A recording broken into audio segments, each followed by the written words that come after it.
আসসালামু আলাইকুম। আশা করি আপনারা সবাই ভালো আছেন। চলে আসলাম আজকে নতুন আরেকটি ভিডিও নিয়ে। আপনাদের অনুরোধে আজকে এমএস ওয়ার্ড থেকে কিভাবে এক্সেলে বিভিন্ন প্রকারের টেক্সট আমরা রো এবং কলাম অনুযায়ী সাজাতে পারি সেটার একটা ভিডিও নিয়ে চলে আসলাম। আপনারা দেখছেন গ্রেটিস টিপ চ্যানেল, আর পুরো ভিডিও জুড়ে থাকছে আমি আসিফ।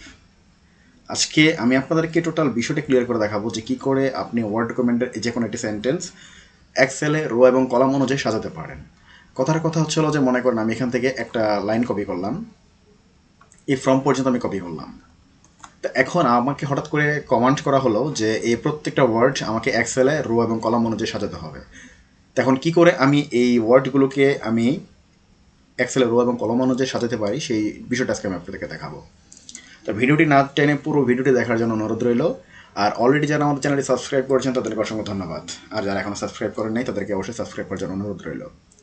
ভিডিওটি ভালো লাগলে লাইক কমেন্ট শেয়ার করতে ভুলবেন না। তা চলুন, আমি এই পর্যন্ত আমি অলরেডি ব্লক করেছি। তো এখন এটা আমি কন্ট্রোল সি দিয়ে আমি এটাকে কপি করলাম। কপি করার পরবর্তীতে আমি চলে যাবো হচ্ছে হলো এক্সেলে। আমি আমার ডেস্টিনেশন যে রো বা কলাম যেটাই বলি না কেন সেখানে আমি চলে গেলাম। যাওয়ার পরে কন্ট্রোল ভি দিয়ে আমি এটাকে পেস্ট করলাম। এখন একটা জিনিস খেয়াল করে দেখেন যে এই যে আমি পুরোটা যে পেস্ট করলাম এটা শুধুমাত্র এই কলামে সীমাবদ্ধ। এটা বি কলামে এখন পর্যন্ত আসেনি, না সি ডি ই এফ কোথাও এইটা এখন পর্যন্ত আসেনি। তো এখন এই টোটাল যে সেন্টেন্স যেটা আছে সেটাকে আমি মানে ব্রেক করে ফেলবো। যেমন সিকিংয়ের জন্য আমি একটা নিব, জাস্টিসের জন্য একটা রো বা কলাম নিব, আফটারের জন্য একটা নিব, এ কার, এগুলোর জন্য প্রত্যেকটা ওয়ার্ডের জন্য এখন আমি এটাকে আলাদা আলাদা আমি রো নিব। এখন এই রোটাকে আমি নেওয়ার জন্য কী করতে হবে, আমাকে এই টোটালটাকে ব্লক করতে হবে। ব্লক করে ফেললাম। ব্লক করার পরবর্তীতে আমাদেরকে এখন প্রেস করতে হচ্ছিল অল্টার এ এবং ই একসাথে। আপনাদেরকে অল্টার এ এবং ই একসাথে প্রেস করতে হবে, অল্টার এ এবং ই। Fixed with. তো এখন হচ্ছে হলো কি এখানে যেটা আসছে সেটা হচ্ছে যে ফিক্সড উইথ কথাটা আছে। এখানে দুটো অপশন আছে, একটা হচ্ছে হলো ডেলিমিটেড, একটা হচ্ছে ফিক্সড উইথ।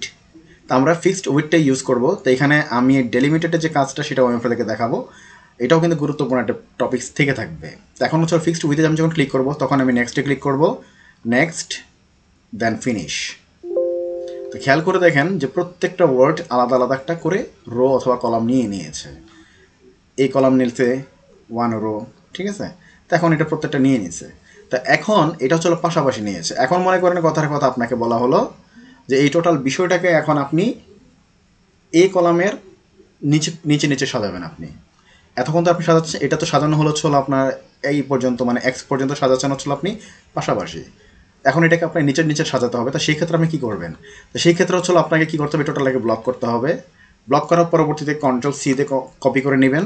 পরবর্তীতে নিচের লাইনে এসে আপনি রাইট বাটন ক্লিক করে পেস্ট স্পেশাল যে কথাটা আছে সেটাতে ক্লিক করবেন। তার পরবর্তীতে আর কোথাও কোনো কাজ করতে হবে না, আপনি জাস্ট শুধুমাত্র ট্রান্সপোজ যে কথাটা আছে সেই ট্রান্সপোজে আপনি ক্লিক করবেন, দেন ওকে। দেখেন এখানে লাস্ট কথাটা হচ্ছিল ফ্রম, এখানেও লাস্টে ফ্রম, তারপর হচ্ছিল রাইটস, এখানেও রাইটস। মানে এখানে যা যা আপনি ছিল তার সম্পূর্ণটা এখানে আপনি নিচে নিচে পেয়ে গিয়েছেন। তা এটা হচ্ছে হলো আপনার প্যারালাল যে সেন্টেন্স ছিল সেই প্যারালাল সেন্টেন্সটাকে কীভাবে আপনি এই রো এবং কলাম মধ্যে সাজাতে পারেন সেটা দেখালাম। কিন্তু এমন অনেক সময় তো থেকে থাকে যে আপনার মনে করেন যে সেন্টেন্সের ভিতরে আপনার বা কমা কমা দিয়ে সেপারেট করা আছে বিভিন্ন ওয়ার্ড, সেগুলোকে আপনি কী করবেন। যেমন হচ্ছিল এখানে হচ্ছিল আপনার কমা দিয়ে আপনার সেপারেট করা। খেয়াল করে দেখেন এখানে কার অ্যাক্সিডেন্ট লয়ার, তারপর ছিল কমা, কার অ্যাক্সিডেন্ট কমা, কার অ্যাক্সিডেন্ট অ্যাটর্নি কমা, কার অ্যাক্সিডেন্ট সেটেলমেন্ট কমা। তো এখানে হচ্ছিল কমা দিয়ে সেপারেট করা ছিল, আর এখানে কিন্তু কোনো প্রকার কোনো মানে কমা বা কোনো প্রকারের পাংচুয়েশন সাইন ছিল না। তো এখন এই প্যারালাল, ওটা ছিল প্যারালাল একটা সেন্টেন্স ছিল আর কি। তো এখন হচ্ছিল যে এই পাংচুয়েশন যুক্ত যে সেন্টেন্সগুলো বা ওয়ার্ডগুলো যেগুলো আছে সেগুলোকে আপনি কী করে আপনি এক্সেলে সাজাবেন। তা সেই ক্ষেত্রে এই কী করতে হবে আমাদেরকে, এই যে কমা যেগুলো আছে সেগুলোকে আমাদেরকে আগে রিমুভ করতে হবে। তো এই কমাটাকে কীভাবে রিমুভ করতে হয় সেটা এখন দেখে নেন। সেটা হচ্ছিল যে আমি কমা সহ পর্যন্ত মানে দেখেন সবগুলোতে কমা পর্যন্ত নিয়ে আমি এটা কপি করবো, কন্ট্রোল সিতে আমি কপি করে নিলাম। কপি করার পরবর্তীতে আমি চলে যাবো এক্সেলে। এক্সেল আসার পরবর্তীতে এই যে আমি এখানে এসে পেস্ট করব, কন্ট্রোল ভি। পেস্ট করার পরবর্তীতে এখন আমার কাজ হচ্ছিল এখানে দিয়ে আবার আগের মতো অল্টার এ এবং ইতে ক্লিক করা। ক্লিক করার পরবর্তীতে ওই যে বলছিলাম ফার্স্টে যে ডেলিমিটেড এবং ফিক্সড উইথ, এখন আমি ডেলিমিটেডে ক্লিক করব। ডেলিমিটেডে ক্লিক করার পরবর্তীতে নেক্সট যাব। তো এইখানে দেখেন একটা কথা আছে যে কমা, যে যখন কমাতে ক্লিক করব তখন সে হচ্ছে কী করবে, জাস্ট কমা যেটা ছিল সেটাকে রিমুভ করে দিবে। আর আমি যদি স্পেসে ক্লিক করি তাহলে সে হচ্ছে কী করবে, যতগুলো স্পেস ছিল সবগুলোকে আবার আলাদা আলাদা করে ফেলবে। যেমন হচ্ছে যে কার অ্যাক্সিডেন্ট লয়ার, এখানে সে কী করবে, কারের জন্য একটা নেবে, অ্যাক্সিডেন্টের জন্য একটা নেবে, লয়ারের জন্য আর একটা নেবে। যেমন হচ্ছে যে দিক দেখেন, তাহলে যে দেখেন এখানে কিন্তু আপনি স্যাম্পল দেখতে পারতেছেন। তা এখন আমি যদি স্পেসটা তুলে দিই, মানে টিক চিহ্ন যদি তুলে দিই, তাহলে দেখেন সে কিন্তু আবার শুধুমাত্র জাস্ট কমাটাকে সে সেপারেট করে নিয়েছে। দেন হচ্ছে নেক্সট, ফিনিশ, কমপ্লিট। এখন এটাকে কী করবো, আমি আবার নিচে নিচে যদি সাজাতে মন চায় তাহলে আমি সেক্ষেত্রে আগের মতো সিস্টেম, এটা আমি প্রোডাক্ট ব্লক করে নিলাম, কন্ট্রোল সিতে কপি করলাম, তারপরে রোতে আসলাম, রাইট বাটন ক্লিক করলাম, পেস্ট স্পেশালি ক্লিক করলাম, জাস্ট ট্রান্সপোজ, ওকে। খেয়াল করে দেখেন অটো অ্যাক্সিডেন্ট লয়ার, এটা হচ্ছে আপনার এই যে অটো অ্যাক্সিডেন্ট লয়ার একদম সবার শেষটা যেটা।